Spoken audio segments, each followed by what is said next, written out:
Hello, and welcome to Quick Charge by Electrek. I'm Mikey G, and it's Wednesday, February 15th. Tesla has sold out of the Model Y for the quarter in the USA, with no more production builds until April.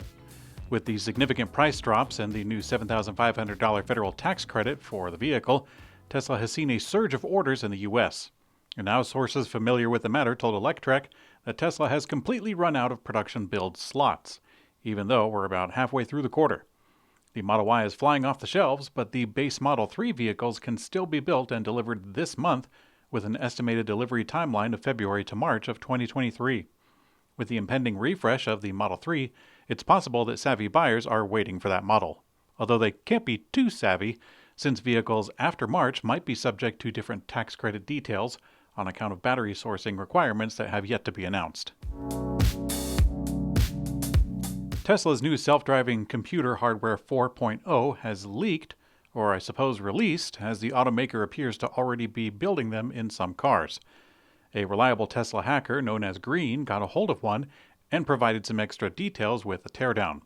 The first detail corroborates what Elon Musk said about not having a retrofit available. Green confirms that the new hardware is totally different in form factor. Green noted the other improvements to the computing power were not what many had hoped for in terms of specs, but he did highlight the extra security. Regarding sensors, Tesla appears to be including more cameras. There are currently 8 cameras in Tesla's hardware suite, but now the new computer has connectors for 12 cameras, although one connector is marked as spare. While the information is hard to decrypt, Green sees indications that Tesla might have added cameras in the bumpers. He also found a new GPS unit and evidence of Tesla's integration for a radar back into the suite. The official announcement of the new hardware is expected at Investor Day, and the event is going to be held on March 1st. Tesla might have revealed the Cybertruck frame in a new video about the automaker's robots. We have been tracking the production program closely, including the actual production equipment specific to the Cybertruck coming to the Gigafactory, a Cybertruck body at Gigafactory, Texas, and most recently, the Cybertruck beta prototypes being spotted testing on the road. But now we're seeing what appears to be a Cybertruck frame that Tesla has shown for just a second in a funny video made for Valentine's Day. In the video, a voice pretends that the Tesla robots are announcing their personal interests for dating, including a robot lifting what could be, possibly, the Cybertruck frame. If this were true, it would indicate that the Cybertruck production line is fairly advanced to the point that they have some robots moving them around. Some Tesla fans have been hoping that the automaker is under-promising with the Cybertruck program, and while those glimpses at production are quite encouraging, there really is no evidence that Tesla is ahead of the schedule that they have already announced. A report coming from China states that Tesla is going to partly shut down some Gigafactory Shanghai production lines for upgrades starting this weekend. It is believed that the upgrades are for a refreshed version of the Model 3. Late last year, we started hearing rumors that Tesla was working on a Model 3 refresh that could come during the second half of 2023, although more indications are showing that Tesla could be a little bit ahead of that made-up schedule. For the Shanghai site specifically, the interruption is expected to run until the end of the month, and it is expected to specifically affect the Model 3 lines.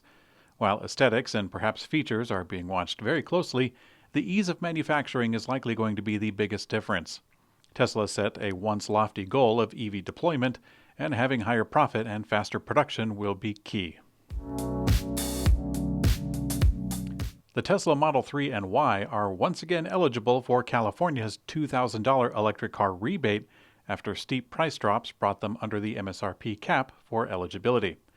Tesla vehicles previously qualified for rebates under the program, but between continuous price hikes over the past couple of years and the new MSRP limitation on California's program, they have been ineligible since March 15th of 2022.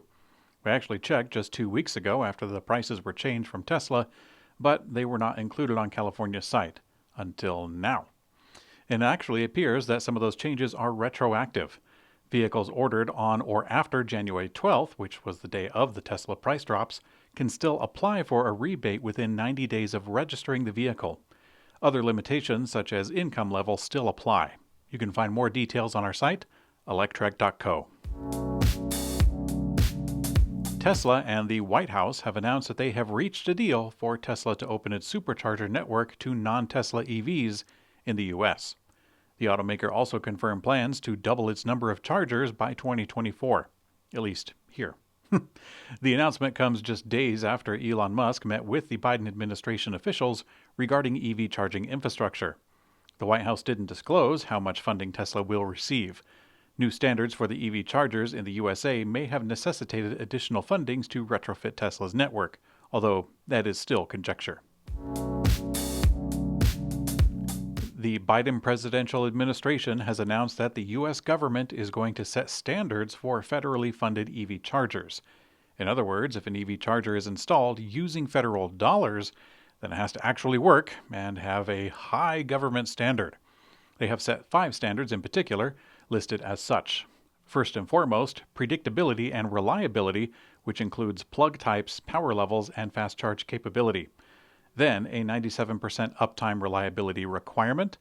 Next, publicly accessible data on locations, price, availability, and accessibility through mapping applications. The next one I'm pretty excited about, which is a requirement that a single method of identification work across all chargers. And lastly, chargers will offer forward-looking capabilities, such as plug and charge. Now, in my opinion, I've been disappointed with government programs before, but I sincerely hope this one works out. 3 new Cadillac EVs are set to be revealed in 2023 as the automaker charges ahead with its plans for an all-electric lineup by the year 2030. And for the up-to-date listener, this is not including the $300,000 hand-built premium luxury Cadillac called the Celestiq. Here's another short story, or rather an update. Yesterday, we reported on a stopped shipment of the Ford F-150 Lightning trucks.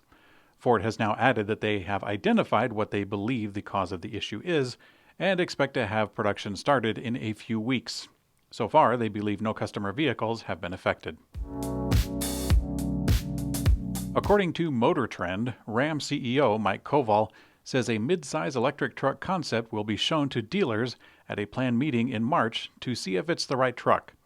Ram Trucks just recently revealed their first electric truck called the Ram 1500 REV, but the auto manufacturer does have another opening in their lineup.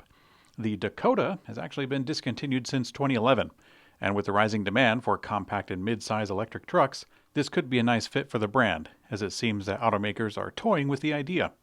General Motors has designed a futuristic and sporty-looking compact electric truck, as they call it, part of their under $30,000 affordable EV portfolio. Volkswagen is bringing back the Scout brand as an EV marquee, and it very well could include a small truck. BMW Group has announced a limited series convertible version of the Mini Cooper SE for the European market. The EV's production run will be just a hair shy of 1,000 units, so customers may need to scramble to get their hands on one later this year. Mini states that these electric convertibles will each don lettering numbers 1 through 999 to showcase their limited status. It'll feature a WLTP range of about 125 miles, and currently, no pricing has been set. In today's community comment found on YouTube, Steve777 asks why the color looked washed out on yesterday's video. Well, Steve, it was very simple. I just had a bunch of natural light coming in the studio here, and I didn't have any of my colored lights or specific lights for the backdrop. So I just kind of went with it. You may have noticed that I've been experimenting with the colors over the years. It's been kind of fun. I've thought about changing colors from time to try and either match the story or the mood, but sometimes I think it might be a little bit too distracting. So I just set one color, mostly for the entire news story of the day, and then just go with that. But thanks for your comment, Steve777, and thanks for watching Quick Charge by Electrek. I'm Mikey G, and I hope you have a great day.